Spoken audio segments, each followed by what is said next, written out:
Eu vou apresentar a Laurita e ela pode começar o seminário. Laurita, antes de tudo, agradeço muito a sua ajuda em colaborar com o nosso programa, que você foi da CAP, né?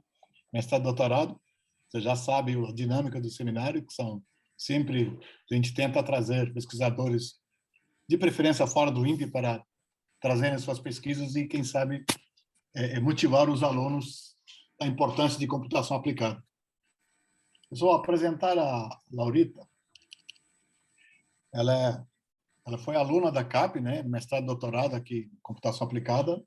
Ela é de graduação em ciências biológicas, né, e ela fez doutorado sanduíche em Université de Rouen, eu acho que é assim que pronuncia, na França, e também foi pós-doutorado, programa de pós-doutorado na Universidade do Vale do Paraíba, na área de engenharia biomédica. Ela também foi pesquisadora visitante da University of Western Australia, né, na área de sistemas complexos. E desde 2017 ela trabalha como professora pesquisadora na Universidade do Brasil. Ela também atua no programa nessa universidade de pós-graduação em engenharia biomédica, e a área mais forte dela, a ênfase dela, é a análise de sinais biomédicos, em especial análise não linear, pelo que entendi, fazer simulação computacional e análise de dados biológicos. Ela também aplica muito as tecnologias de saúde. Ela tem bastante publicações, membro da Sociedade Brasileira de Matemática Aplicada Computacional e também de Engenharia Biomédica. E o tema que ela vai explorar hoje é a caracterização da dinâmica cardíaca de indivíduos saudáveis e não saudáveis utilizando métodos não lineares. Laurita, o microfone é seu. Muito obrigado mais uma vez pela sua ajuda com o nosso programa. A gente pode começar quando você quiser. Ok, obrigada. Eu gostaria de inicialmente agradecer o convite do professor Vijay, professor Rafael, a oportunidade de apresentar isso aqui para vocês. Eu vou apresentar um overview, né, um apanhado de diversos métodos com aplicabilidade em sinais cardíacos, tá? E essa apresentação ela faz parte do projeto FAPESP regular, aprovado, que encerrou agora em fevereiro de 2021, e então tem uma mescla aí de resultados e apresentações. Bom, então o título, né, como já foi mencionado, é caracterização da dinâmica cardíaca de indivíduos saudáveis e não saudáveis usando métodos não lineares. Apesar do professor Vijay já ter dado a introdução, né, só vou reforçar aqui essa questão multidisciplinar da minha formação, né.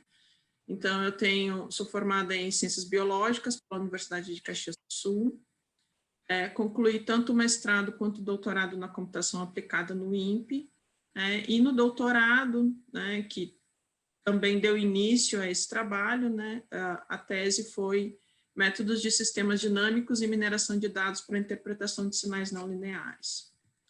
Então, para iniciar um pouquinho a contextualização desse trabalho, desse projeto, né, eu vou falar um pouquinho da importância e do contexto das doenças cardiovasculares no cenário tanto mundial quanto brasileiro.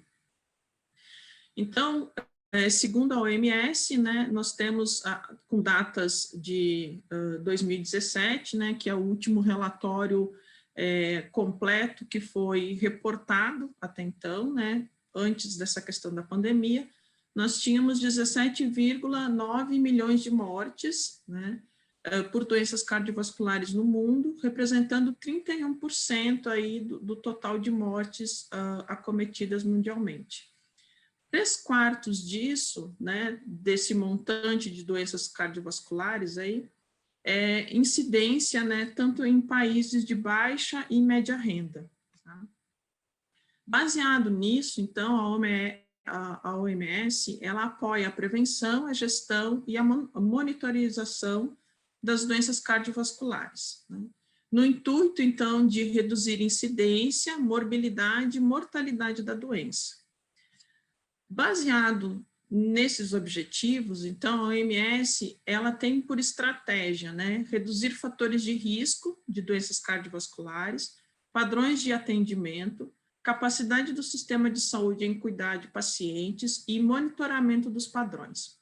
Aqui eu destaquei o monitoramento dos padrões, que é nesse contexto aqui que esse projeto, né, que esse trabalho é desenvolvido, tá? E aí depois eu dou um pouquinho mais de informação a respeito disso. Pensando nas doenças cardiovasculares dentro do cenário do Brasil, né, brasileiro, aí também dentro dessa questão que o nosso último relatório ele é previsto de 2017, né, no Brasil, entre os anos de 1990 e 2017, as doenças cardiovasculares ela é a principal causa de mortalidade no Brasil, sendo que 70 de todo o contexto de doenças crônicas não transmissíveis que ocorre no Brasil, né, 72% dessas mortes, elas são decorrentes dessas doenças não transmissíveis, sendo que 30% disso são doenças cardiovasculares, 16% neoplasia e 6% doenças respiratórias. Então, a gente vê que mesmo no Brasil, né, nós temos um reflexo do que acontece mundialmente em termos de acometimento de doenças cardiovasculares, tá?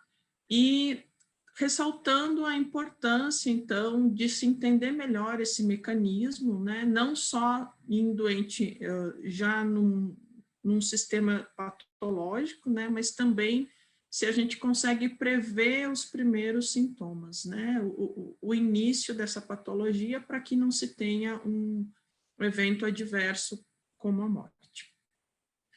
Uma definição, né, do que são doenças cardiovasculares, a gente pode ter diversas classificações, né, cardiopatia reumática, doença cerebrovascular, cardiopatia hipertensiva, aneurisma aórtico. Então, essas são definições dentro da OMS do que a gente considera doenças cardiovasculares. Bom, ainda se tratando do Brasil, né, dentro desse período de 1990 a 2017, a gente vê uma prevalência, né, por idade, né, de 6.025 mortes, né, a cada 100 mil habitantes, e correspondendo a 6% da população maior que 20 anos. Tá? Então, também ressalta aí uma questão de que a doença cardiovascular, ela não tem uma faixa etária necessariamente numa idade avançada, ela pode dar-se, né, em indivíduos mais jovens. Ainda nesse mesmo período, a gente sabe, por exemplo, né, que a gente teve mais de 13 milhões de indivíduos com doenças cardiovasculares prevalentes no Brasil. Esse número não corresponde ao número de mortes, né, ele corresponde à prevalência, à existência de indivíduos que estão sob esse acometimento, né, sendo que a maioria, né, uma porcentagem um pouquinho superior apenas, é acometido mais em mulheres do que em homens. E falando, então, de um dado mais atual, né, a gente tem, por exemplo, o meu último acesso foi ontem, né, às 11h20 da manhã, né, no site da Sociedade Brasileira de Cardiologia. Então, naquele momento, naquele horário, né, a gente tem aí, até aquele momento, nós tínhamos aí 145.380 mortes causadas por doenças cardiovasculares em 2021, né, desde janeiro até 12 de maio. Então, isso vem ressaltar a importância do contexto de a gente entender um pouquinho mais, né, das doenças cardiovasculares, a gente entender um pouquinho mais da relação do coração, né, e o que a gente pode fazer para, além de monitorar esses padrões, né, auxiliar aí no diagnóstico. Bom, nesse contexto, né, de questão de doenças cardiovasculares, a primeira coisa que a gente pensa, então, é na questão da dinâmica cardíaca, né? Para a maneira mais fácil da gente ter acesso a essa informação da dinâmica cardíaca é através de um eletrocardiograma. Então, eu tenho aqui uma representação de um eletrocardiograma geral, né, real, né, com todas as derivações que a gente obtém aí do exame, né? E uma estratégia, uma forma da gente estudar a dinâmica cardíaca é exatamente analisando os padrões nesses eletrocardiogramas, né? Mas uma outra maneira também de eu entender o funcionamento do coração, sendo que às vezes eu não estou necessariamente interessada no funcionamento do coração mas sim na homeostase do indivíduo, ao invés de eu analisar os padrões no eletrocardiograma, eu analiso o distanciamento entre as ondas R. Tá? Então, eu também posso ter séries temporais de intervalos RR, ao invés de ter o eletrocardiograma aqui. E qual que é a vantagem, ou o que a gente ganha, né, fazendo esse tipo de análise, né? Por que pode ser importante eu analisar a variabilidade da frequência cardíaca ao invés de olhar o próprio eletrocardiograma? Porque nele está contida uma informação que permite entender o equilíbrio do sistema nervoso autônomo, que eu vou explicar um pouquinho mais adiante, né? E o que essa variabilidade ela fornece para todos nós, né? Ela fornece a capacidade de rápida adaptação aos estímulos, tanto internos, né, como emoções, sentimentos, momento de repouso, quanto necessidade externa, né? Diante de uma resposta imediata ou de uma necessidade para desempenhar uma determinada função. Então, essa demanda do organismo por nutrientes que é diferente, né, conforme os estímulos internos e externos, pode ser entendido ou pode ser indiretamente estudado pela variabilidade da frequência cardíaca. Tá? Mas analisar séries assim, que parecem não ter um padrão muito fácil de identificar, nem sempre é tão simples, né?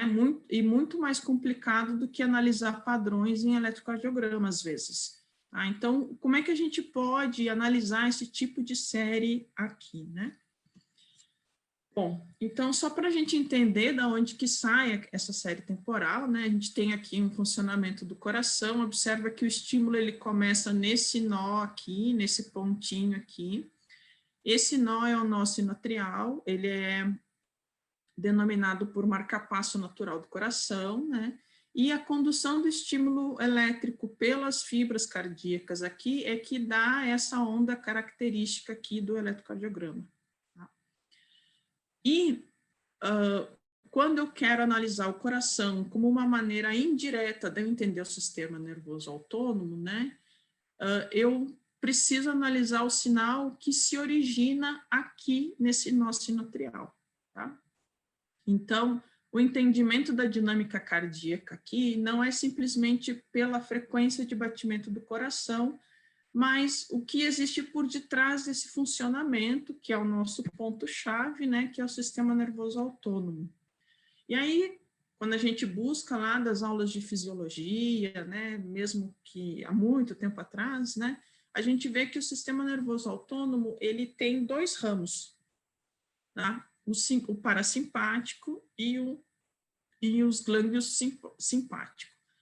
E eles são necessários e eles tentam entrar em equilíbrio quando um tem uma função de acelerar, né, que é o instinto de eliminar a adrenalina na nossa corrente sanguínea, produção e eliminação na corrente sanguínea, e o outro, em contrapartida, tem o momento de calma, né?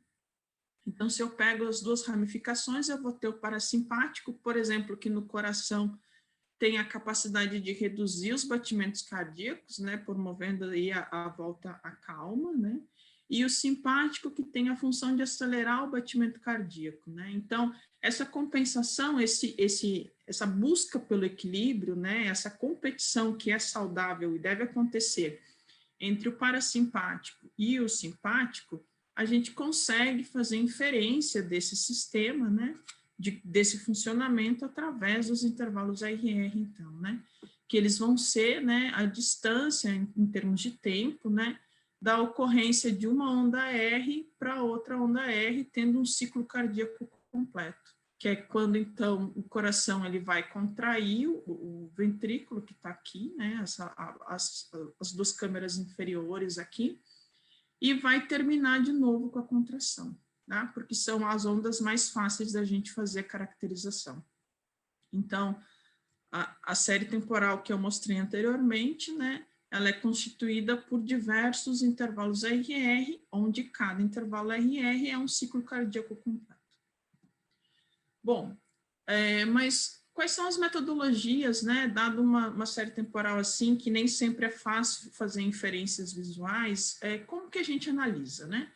Então, a forma convencional e mais encontrada na literatura é o uso de ferramentas, né, de métodos matemáticos, aí, tanto no domínio do tempo quanto no domínio da frequência. No caso do domínio do tempo, ele está mais relacionado a padrões estatísticos, né, de média e desvio padrão. Né?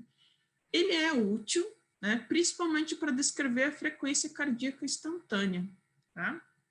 Mas são métricas mais simples, mas que são capazes de fornecer informação aí sobre a diferença desses intervalos sucessivos, né?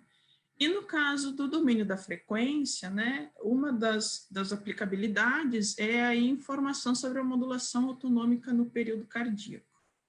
Mas essas ferramentas, elas apresentam suas limitações, né, porque dependendo da flutuação desses intervalos RR ao longo da série temporal, ao longo do tempo, né, essas medidas, elas podem fornecer resultados muito similares para diferentes perfis cardíacos. Tá? E aí, então, a gente tem um overlapping aí de classe. Para tentar sanar um pouco isso, e como uma alternativa que está começando a ser melhor disseminado, né, mas ele não está tão consolidado quanto os métodos lineares, são os métodos não lineares. Tá?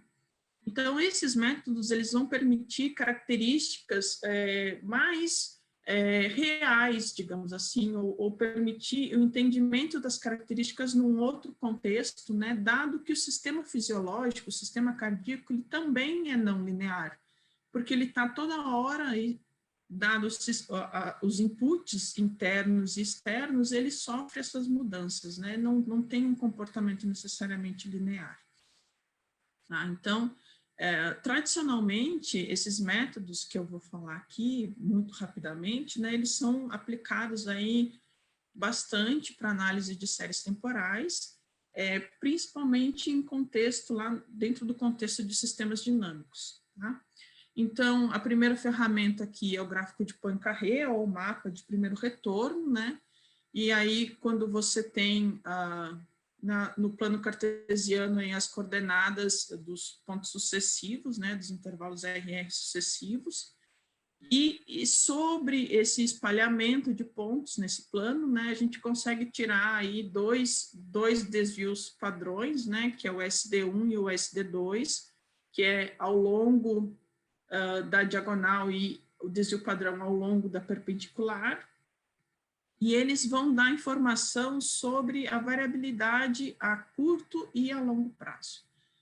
Uma outra ferramenta também muito simples, né, é o gráfico de segunda ordem, e que eu consigo, então, ao invés de analisar a série temporal original, eu consigo analisar a diferença entre os intervalos RR, por isso que ele é de segunda ordem, né, e estabelecer raios aqui, onde, através da função de Heaviside, a gente sabe se o ponto está dentro do raio ou fora do raio, né? E aí a gente estabelece o que os autores chamam de CTM, né? Medida da tendência central, mas não é no contexto de média e desvio padrão. Tá? Uma outra ferramenta também é o gráfico de recorrência e as medidas, né, sobre esse gráfico de recorrência, análise de quantificação de recorrência.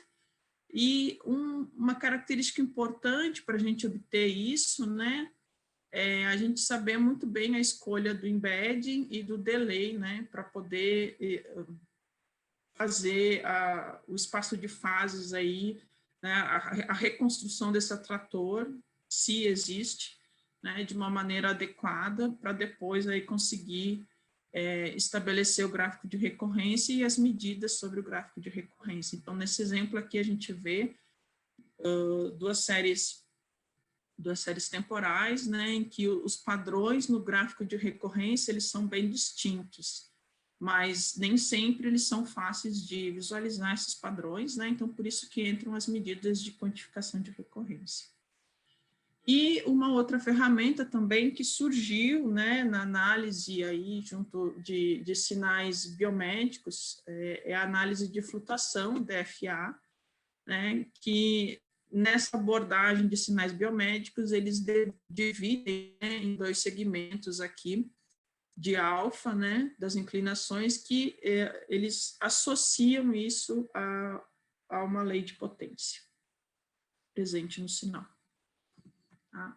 E, recentemente, né, a gente tem visto aí estudos mais completos ou estendidos, né, da aplicabilidade de redes complexas, né? Então, esse aqui é só uma figura de um artigo que a gente acabou de submeter, que ainda está em análise, né? Mostrando aí que a gente consegue mapear, usando símbolos ordinais, mapear essa rede, essa série temporal em uma rede complexa, né? E obter dessa rede complexa, então, alguns quantificadores, que a gente chama de quantificadores de complexidade, que são algumas entropias, e usar essas entropias aí para separar os grupos, né, de diferentes indivíduos e diferentes perfis cardíacos. Tá? E aqui só para ilustrar, porque depois mais adiante eu vou mencionar isso, né, eu posso fazer esse mapeamento para frente, né, que é da esquerda para a direita, ou esse mapeamento para trás, né, que é da direita para a esquerda, e conseguir analisar aí a questão de assimetria temporal, tá? Que a gente tem visto que para algumas séries temporais dentro desse contexto de intervalos RR, a assimetria temporal parece ser uma característica importante e capaz aí de classificar a dinâmica cardíaca do indivíduo. Bom, mas como as ferramentas aí, os métodos lineares, né, os métodos não lineares, eles também têm lá suas limitações de uso, né? Numa delas é a dificuldade de estabelecer a relação direta ao ramo do sistema nervoso autônomo, porque está relativamente bem estabelecido na literatura, né, que algumas medidas do domínio do tempo são relacionadas ao simpático ou parasimpático. O domínio da frequência também, a gente usa bastante essa classificação.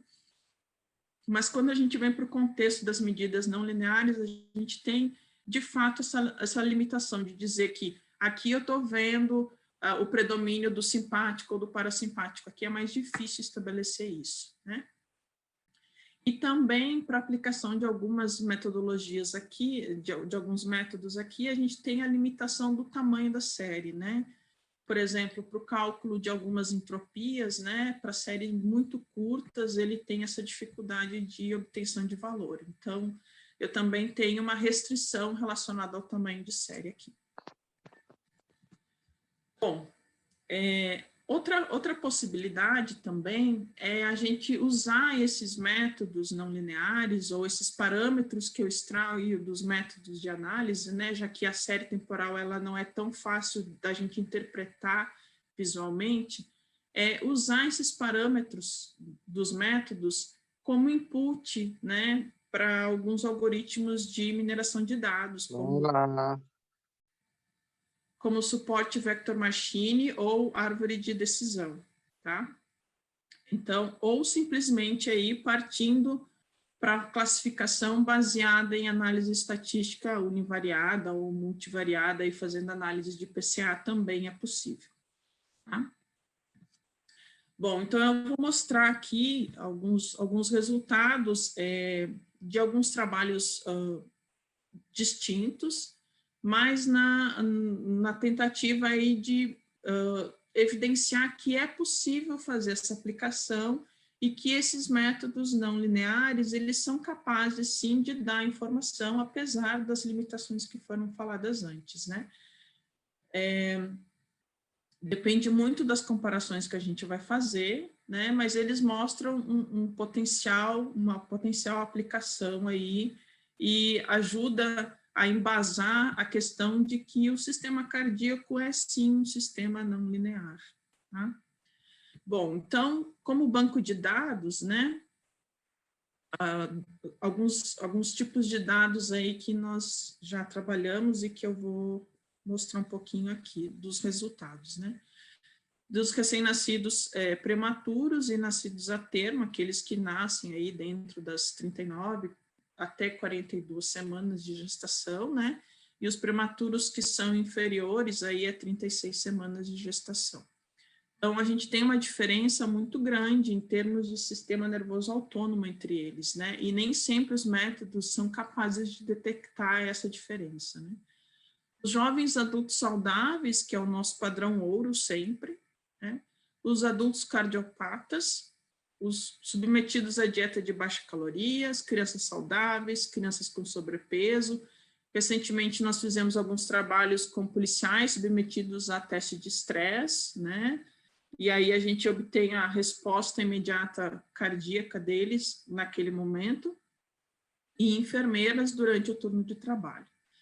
Então, aqui um dos resultados, né, em relação à aplicação do CTM, né, aqui eu não estou mostrando o gráfico de segunda ordem, né, eu estou relacionando só a quantificação dado o tamanho de raio que eu estou considerando, e a gente tem, então, recém-nascidos prematuros, jovens adultos cardiopatas e jovens adultos saudáveis, né?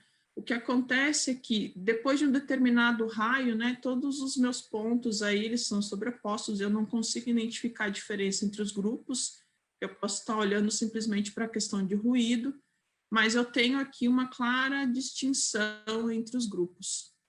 Então, a ferramenta ela consegue sim classificar e ela mostra que a variabilidade desses indivíduos, de fato, ela é diferente, como de fato é. Tá? E aí, quando eu comparo a diferença entre os valores desses grupos aqui, o interessante é ver que, nesse contexto, né, eu vou ver que os prematuros, eles são os indivíduos mais próximos dos cardiopatas do que perto dos saudáveis, dos indivíduos saudáveis, tá? Então, essa ferramenta, obviamente, depende do tamanho do raio que eu estou escolhendo aqui, né? Mas ela é extremamente útil para mostrar que, mesmo comparando cardiopata com prematuros, eu tenho maior similaridade em relação à variabilidade do que comparado a jovens adultos, né, que é o nosso padrão ouro, né? Diferente do que a gente pensa, né? Em termos de amadurecimento de sistema nervoso autônomo, o bebê, ele é mais próximo de um indivíduo patológico do que, mesmo nascendo saudável, do que um jovem adulto, tá? Que é quando se atinge o ápice do amadurecimento do sistema nervoso autônomo. Aqui, então, outro resultado mostrando a análise de quantificação de recorrência, né? E para a gente verificar a capacidade de cada um dos parâmetros dessa análise de quantificação de recorrência, que vem lá do gráfico de recorrência, a gente deu como input num suporte vector machine, tá? E aí a gente faz, né, várias vezes, foi rodado 100 vezes e foi calculada a acurácia em relação ao grupo de teste. Então, a gente vê as comparações aqui que alguns indivíduos, pelo menos essa ferramenta, ela tem dificuldade de perceber a diferença na dinâmica cardíaca comparada a outras ferramentas. Tá? Então, aqui, nessa primeira comparação, que a gente tem os prematuros contra os recém-nascidos a termo, a gente vê que, em termos de acurácia, né, nenhum resultado foi superior a 75%, né? Muito menos a 80%, que nem eu coloquei aqui, né? O que acontece é que essa ferramenta, por exemplo, para esse contexto, ela não consegue diferenciar os recém-nascidos, tanto prematuro quanto nascido a termo. Né? Já diferente do que acontece nessas figuras na C e na D aqui, que é quando eu comparo cada grupo de recém-nascido ou com coronariopata ou com saudável, né? Então a gente vê que com saudável claramente ele consegue distinguir, né? Então um recém-nascido ele é muito diferente, né, do que um recém-nascido prematuro, do que um recém-nascido a termo, mesmo sendo saudável. E um coronariopata, ele continua sendo diferente, mas menos, né, comparado ao saudável. Então, ele tem mais dificuldade para diferenciar a dinâmica cardíaca de um recém-nascido e um coronariopata do que um recém-nascido e um saudável. ainda partindo para essa questão da aplicação aí de suporte vector machine como classificador, né? Onde as informações de input, elas são os parâmetros dos métodos não lineares, e aqui eu coloquei diversos parâmetros, outros diversos métodos, né? A gente vê que, por exemplo, nesse contexto aqui, que eu tenho crianças normopeso e crianças com sobrepeso, né? Nenhum dos métodos foi capaz de classificar ou capaz de perceber a diferença entre os dois grupos superior a 75%. Tá? Então, de duas uma, né? Ou essa coleta ela não foi feita no protocolo correto, experimental, né? Ou, de fato, a questão do sobrepeso nessa faixa de criança estudada, que foi de 7 a 10 anos, ainda essa alteração de sobrepeso ainda não foi o suficiente para causar mudança no sistema nervoso autônomo da criança. Tá? Usando as mesmas métricas, então, agora dos recém-nascidos a termo e prematuro, a gente vê que a maioria dos métodos, né, ele não tem essa capacidade de distinção, mesmo usando o SVM, treinando aí rodando 100 vezes e calculando a acurácia média, né, a gente vê que cada elemento sozinho, né, cada parâmetro sozinho, dado de entrada, ele não, com exceção desses três aqui, que vem lá do gráfico de primeiro retorno, do gráfico de Poincaré, os demais, eles não têm essa capacidade aí de classificação acima de 75%. Em comparação, quando eu olho para um recém-nascido a termo versus um adulto saudável, né, é extremamente fácil de classificar, né? Todas as medidas e qualquer medida usada nessa classificação, ela tem essa capacidade de distinção entre os dois, né? Umas um pouquinho mais, outras um pouquinho menos, mas todas acima de 75% de acurácia. Né? Eu ressalto aqui a importância, né, desse resultado, que foi o resultado que abriu a nossa percepção aí para explorar um pouquinho mais, entender um pouquinho mais a dinâmica da diferença entre recém-nascido a termo e recém-nascido prematuro, né? Porque foi usado um leque muito grande de medidas e apenas 3 aqui, né, apresentavam de fato diferença entre os dois, né? Então, mesmo que do ponto de vista cardíaco, né, com suporte aí de um cardiologista por trás, né, que faz parte do grupo, que nos ajuda sempre que possível, né, ele tendo essa informação de que a criança recém-nascida prematura e a criança nascida a termo, elas têm um sistema nervoso autônomo diferente, quando a gente vai para a análise de métodos, né, dos métodos matemáticos, a gente vê essa dificuldade de separação, tá? Então, isso abre aí um leque para a gente buscar ferramentas que consigam ver essa diferença entre eles. Então, pensando nisso, é que entra o contexto das redes complexas, né? E aí isso faz parte aí desse artigo que a gente submeteu, né? Que está em análise, né?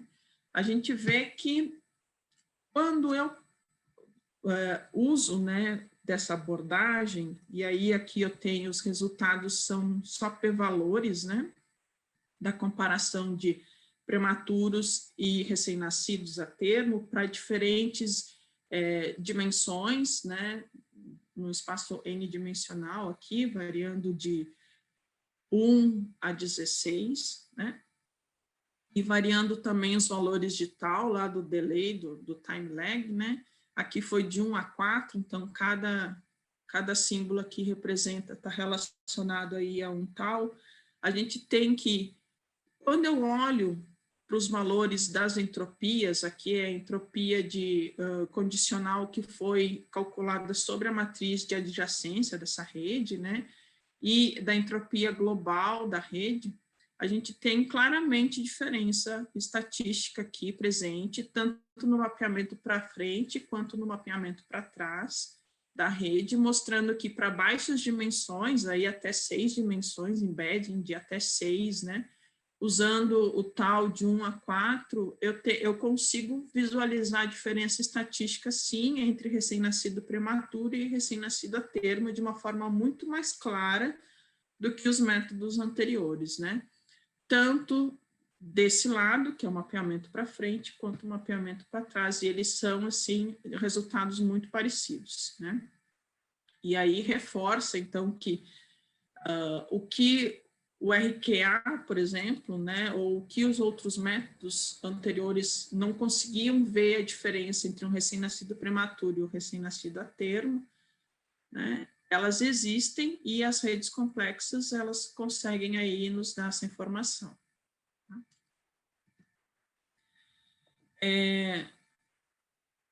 Uma outra aplicação, eu estou aqui controlando o tempo para não passar muito, uma outra aplicação é em relação à utilização da combinação dessas ferramentas de análise de séries temporais com informações de questionário sociodemográfico, com coleta de cortisol que foi usada, de indivíduos, né, a fim de cruzar mais informações, né, informações qualitativas e informações quantitativas, para ver o que a gente consegue extrair de informação ou de classe desses indivíduos. Então, esse aqui é um resultado de árvore de decisão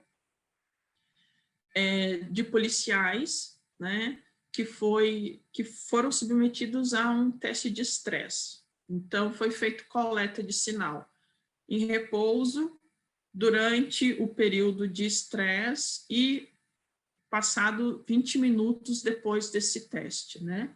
E aí a gente queria saber se essas ferramentas de análise de séries temporais combinada com informação de temperatura, análise de cortisol, informações de altura, peso do policial, outras informações de estilo de vida e sociodemográficas, se elas podiam contribuir para essa classificação, né? E a classificação, nesse caso, era simplesmente o momento de coleta, né? Antes da aplicação em repouso, durante a aplicação do teste e após a aplicação do teste em repouso novamente. Então, a gente vê que existe, sim, né, uma classificação razoável, né? Eram, ao todo, 90 sinais, né? Aí acabaram tendo aqui 4 sinais que foram excluídos do conjunto, né? E a gente observa, sim, que existe uma classificação razoável aí entre eles. Obviamente, existe um pouco de confusão entre a classe C, que era a classe 20 minutos após a aplicação do teste, em repouso com o repouso inicial, né? Existe um overlapping aqui, mas, de fato, a gente tem essa combinação, a importância aí desse diferente conjunto de medidas, eles promovem, né, uma classificação, um entendimento aí da questão da dinâmica cardíaca e conseguem refletir o momento de estresse pelo qual os policiais eram submetidos durante o teste. Tá? Bom, um outro ponto que eu queria levantar aqui, né, é que, dado todos esses resultados de uma maneira bem rápida, né, a gente vê que existe uma certa relação aí entre a variabilidade da frequência cardíaca, que reflete um pouco a questão da dinâmica cardíaca do indivíduo, relacionado à idade, né. Se eu fizer um gráfico esquemático aqui, eu vou ver que eu tenho um comportamento em U, tá? Onde eu tenho os recém-nascidos prematuros, eles têm uma baixa variabilidade comparada aos recém-nascidos normais, né, nascidos a termo, mas eles não estão, apesar de estarem muito distantes em termos de tempo de um coronariopata lá, né, pensando no indivíduo lá em torno de 60 anos comparado a um recém-nascido prematuro, né, a gente vê que ele não está muito distante em termos de variabilidade. Tá? Então, a variabilidade tanto de um prematuro quanto de um coronariopata, o que separa entre eles, na verdade, é só a idade, né? Porque o prematuro ainda está ganhando, ele nasce como parasimpático e aos poucos ele vai ganhando o simpático, atinge o seu equilíbrio aqui, quando ele é um jovem adulto saudável, né? E conforme os anos vão passando, a gente vai descendo essa curva, né? Vai perdendo o simpático novamente, né? E vai chegando aqui, né? Então, em termos de variabilidade, a gente tem uma similaridade entre os prematuros e os coronariopatas, que já é bem diferente aqui quando comparado aos jovens adultos. Tá? Bom, considerações finais e perspectivas futuras, né? Então, esse trabalho todo aqui, na verdade, né, é só para dizer que ele está ligado à questão do monitoramento de padrões, que vem lá da recomendação da OMS, né? E que a gente pode fazer esse monitoramento de padrões baseado na dinâmica cardíaca, e que isso, então, lá pela OMS, ela é dada como uma forma de estratégia, né, para auxiliar na redução de eventos graves relacionados a doenças cardiovasculares. Só que antes disso, a gente precisa entender esse funcionamento, precisa entender essa dinâmica. Então, a intenção desse trabalho aqui, né, dessa apresentação, era mostrar que os métodos não lineares, eles são capazes, sim, de fornecer informações sobre a dinâmica cardíaca, são complementares aos métodos do domínio do tempo e domínio da frequência, né, e eles se comportam diferente aí, conforme a variabilidade dos grupos e também de acordo com a patologia associada ao indivíduo, né.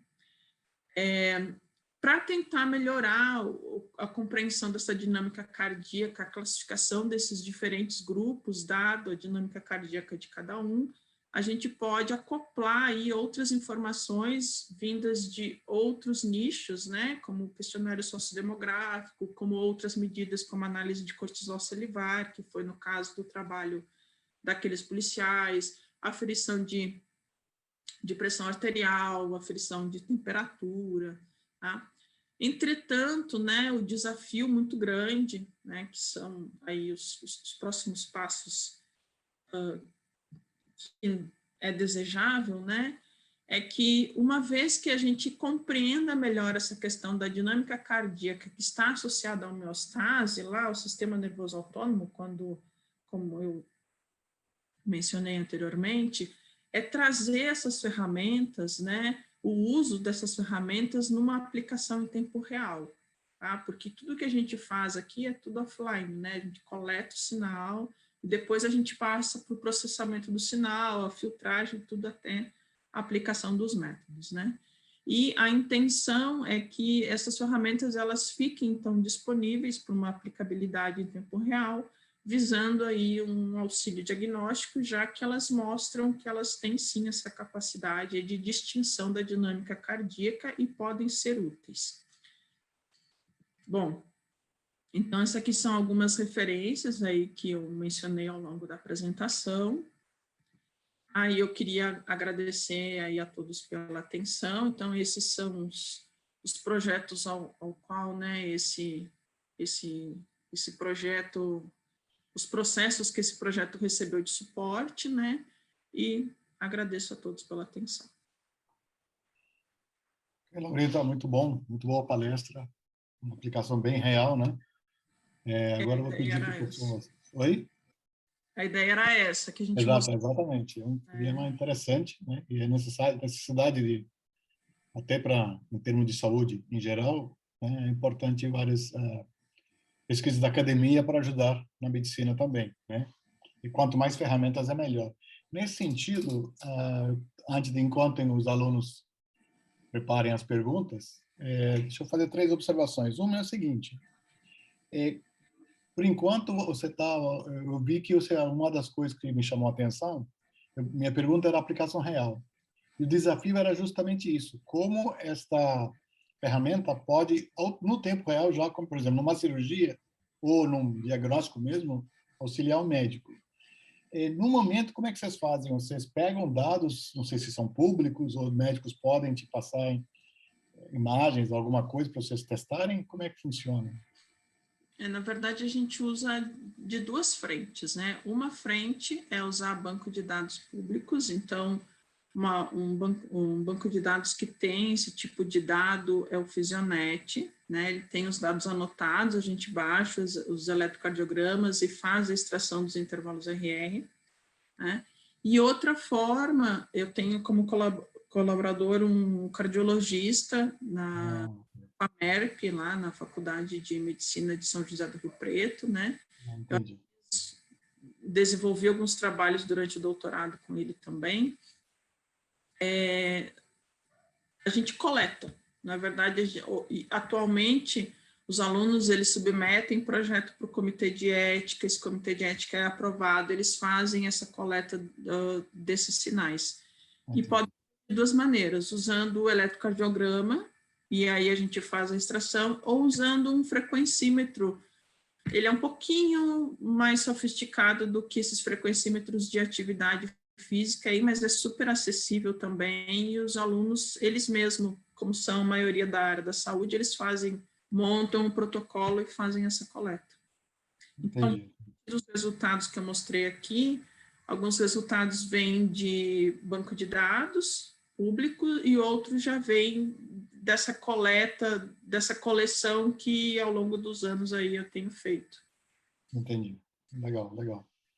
Outra observação que você comentou lá, o SVM, né, o que distingue, né, a vantagem de separar em clusters tempos, como é que chama? Série de tempo, né, dados temporais, por exemplo. E achei interessante, eu acho que eu concordo com você, porque dependendo de dados, ou até não de dados, dependendo da aplicação, é necessário a SVM precisa de uma ajuda. Nesse caso, você está ajudando junto com o método linear. Sim, né? sim. O SVM, nós fizemos umas tentativas com rede neural também, mas o SVM se mostrou mais robusto para esse tipo de dado, né? A gente não precisava mexer, ajustar tanto, né? O que a gente fazia era só, como foram feitos 100 rodadas, né? Para cada rodada ele sorteava novamente uma porcentagem para o grupo de treinamento e outra para o grupo de teste. Foi só essa a nossa preocupação, né? Sim.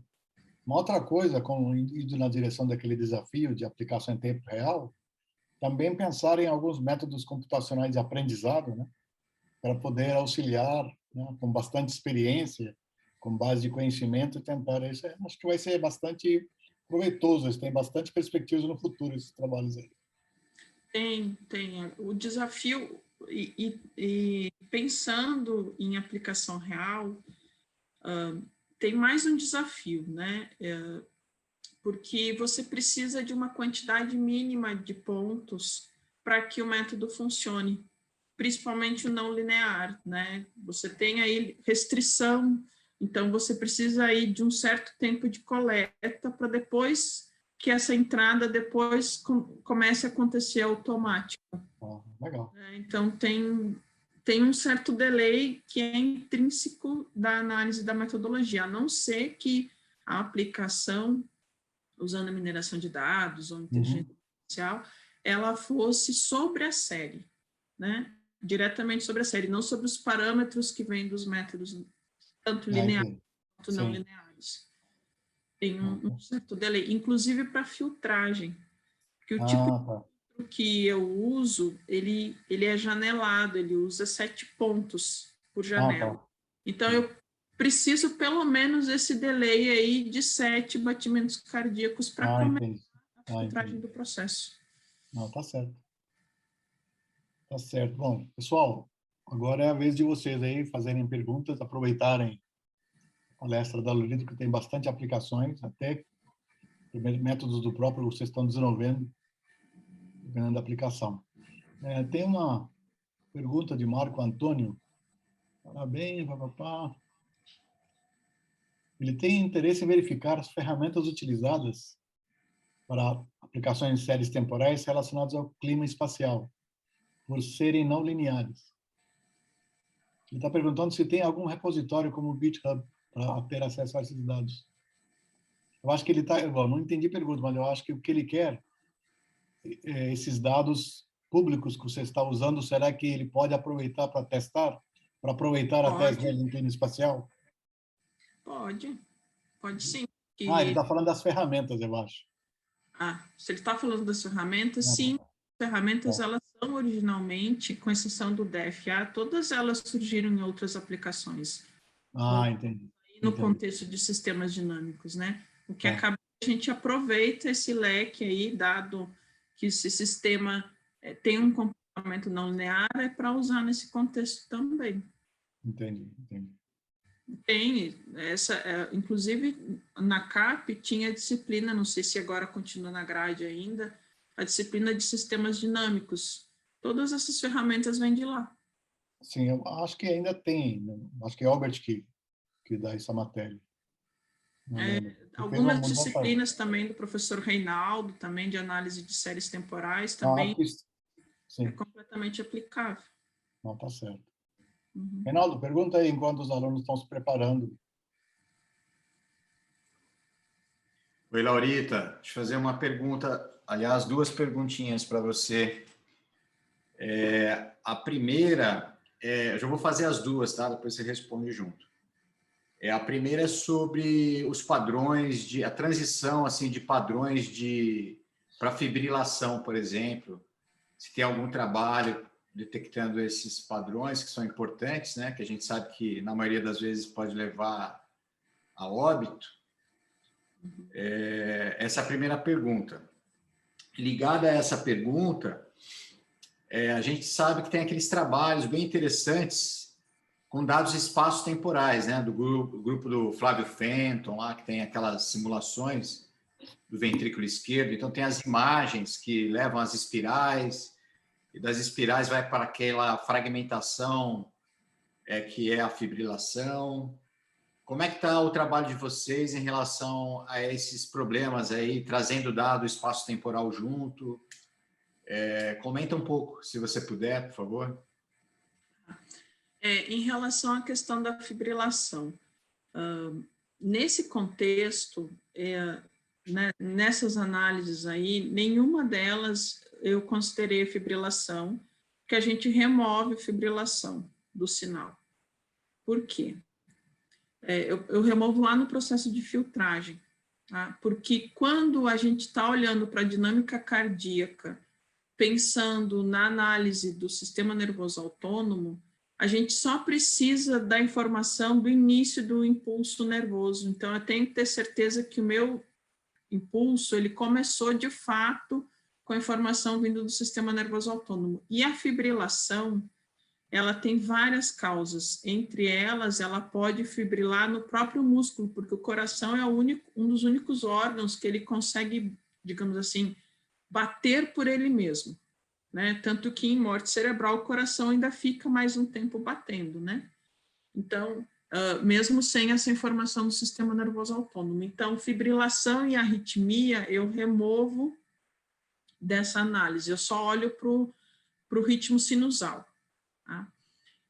Mas dá para fazer, tem bastante coisa, né? Quando você está interessado no evento, fibrilação, no evento infarto, no evento arritmia, você consegue separar isso e analisar. E essas ferramentas, elas podem ser úteis, sim.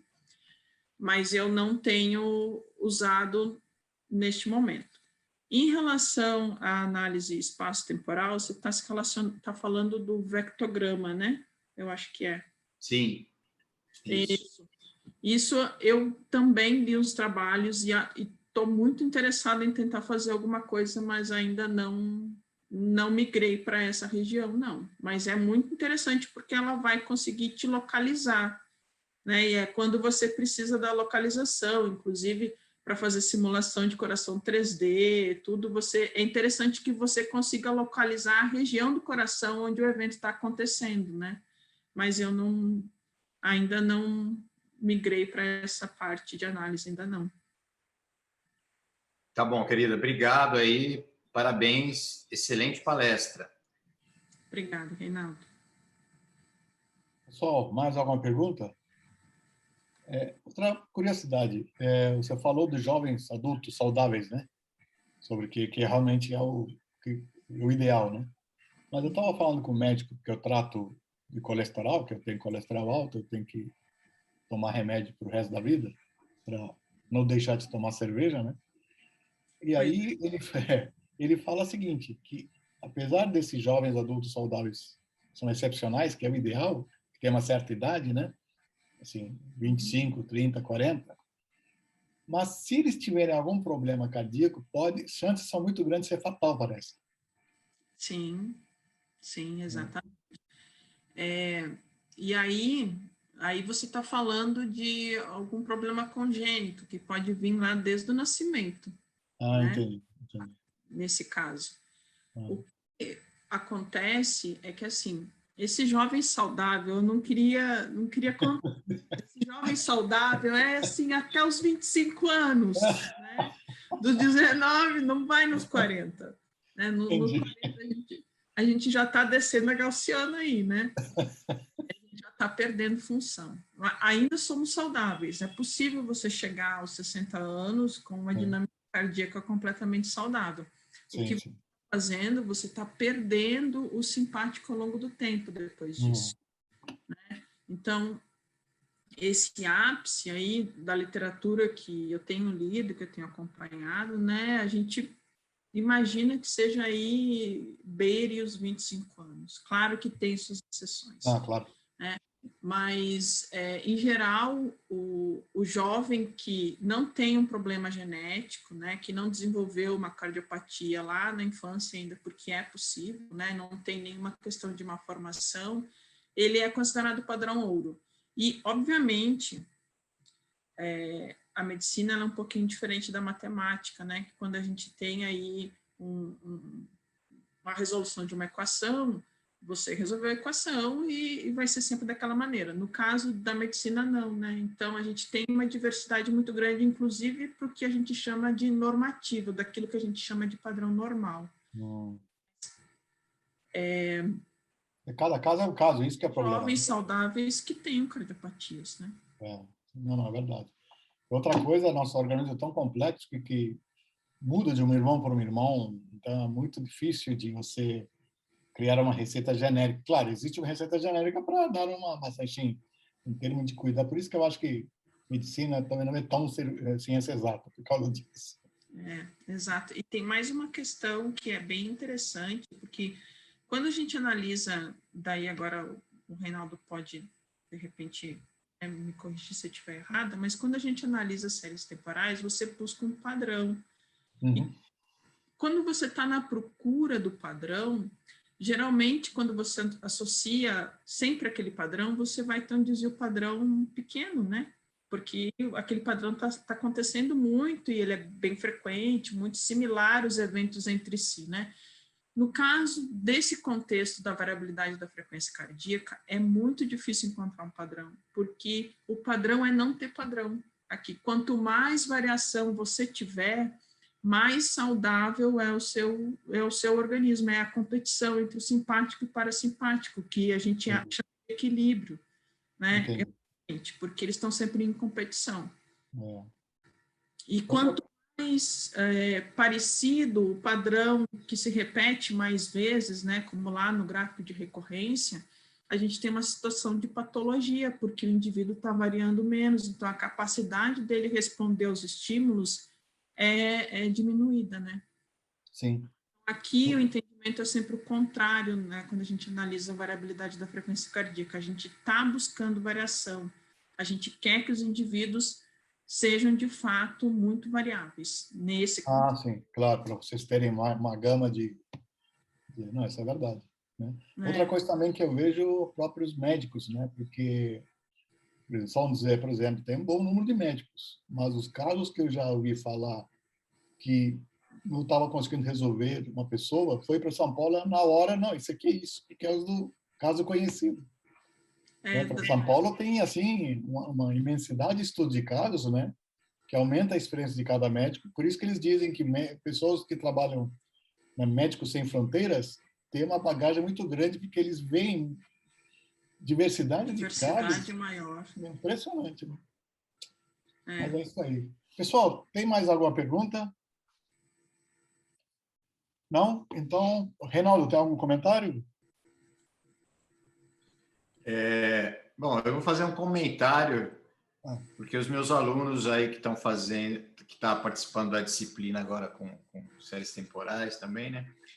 É interessante notar que ainda o paradigma aí da análise de séries temporais cardíacas, quando você não trata da arritmia e da fibrilação, né? Porque se você deixa a arritmia e a fibrilação, você vai trabalhar dentro de um contexto mais de caracterização de estocasticidade, né? Processo mais estocástico e aí você tem que usar as técnicas que os alunos estão vendo agora aí, que é mais baseado em análise estatística espectral, né?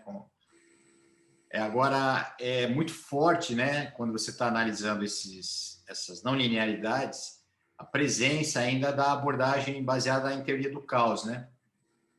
Quer dizer, o coração ele tem um comportamento difícil, mesmo ele sendo bem regular, tendo esses padrões, né? Esses espaçamentos entre os picos e etc., eles são não lineares, super não lineares. Então, o sistema que chega mais perto para modelar, talvez, o sistema, são os sistemas caóticos, né? Que são determinísticos, né?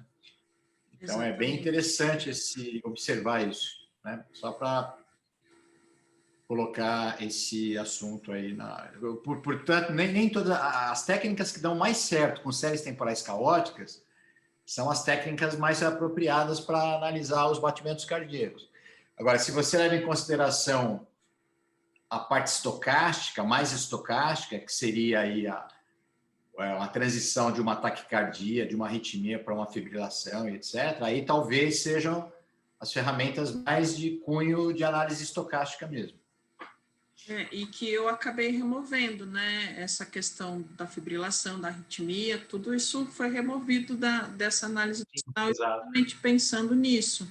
É um ruído estocástico, né? Então você remove exatamente para entender a parte que aparentemente pode ser modelada deterministicamente, por modelo determinístico. E essa variação que você está falando, ela é difícil realmente de quantificar, exatamente porque ela é desejável, né, do ponto de vista saudável aí. Então, e aí enriquece um pouco mais a aplicação dessas ferramentas, porque no fundo você não vai conseguir olhar para uma série temporal e só a partir de uma falar se está num padrão saudável ou não. Você sempre tem que partir para a comparação, porque você tem essa variação entre um indivíduo e outro. Uhum. Muito bom, é isso mesmo. Ok. Laurita, mais uma vez, muito obrigado pela colaboração Obrigada, sua, importante aí para o nosso programa, ainda mais sendo ex-aluna, já passou por seminários e tudo. E vamos torcer que cabe a pandemia para você voltar presencialmente para dar uma palestra, reencontrar os amigos no CAP.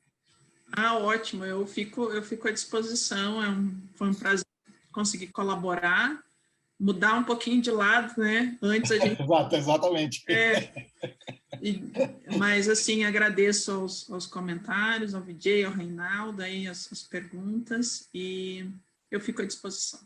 Tá bom, vamos manter contato, especialmente naqueles projetos aí, eu te mando mensagem para a gente continuar conversando. Ótimo. Tá bom? Agradeço. Pessoal, muito obrigado. Aqueles que não colocaram presença, por favor, coloquem para o Rafael computar. E eu acho que semana que vem não vai ter palestra, dia 27 será a vez do Tiago. Muito obrigado, Laurita, até mais. Reinaldo, até mais. Tchau, tchau. Até mais. Tchau, tchau.